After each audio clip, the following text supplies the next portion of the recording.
Welcome to the Tech Egg. Don't get scrambled. Enjoy the video. You begin by confirming the account, role, and group access so you can create and update records. This avoids permission errors. Once done, pick the correct ticket type, incident for outages, request for standard services, because routing and SLAs differ. Next, enter the configuration item, customer details, and a concise summary to triage quickly. Make sure to set priority based on impact and urgency, and attach any screenshots or logs. These first steps speed resolution and prevent rework later. Once the ticket is created, expand the description with symptoms, reproduction steps, and affected CIs so engineers can reproduce the issue. Clarity reduces back and forth. Then assign to the correct support group and set the SLA timer. This enforces accountability.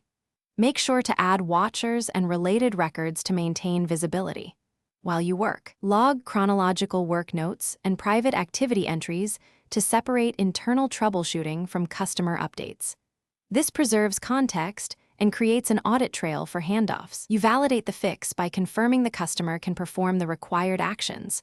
Once confirmed, set the ticket to resolved and then to closed after any required wait period. Make sure to record the resolution code and a clear root cause summary so future teams learn from it. If things go wrong, immediately escalate or reopen the ticket and review SLA status, ACL, and workflow logs to find blocks. One troubleshooting tip: check business rules and email notifications for hidden automation that might change state unexpectedly. Thanks for watching. Consider subscribing if I helped unscramble your problems.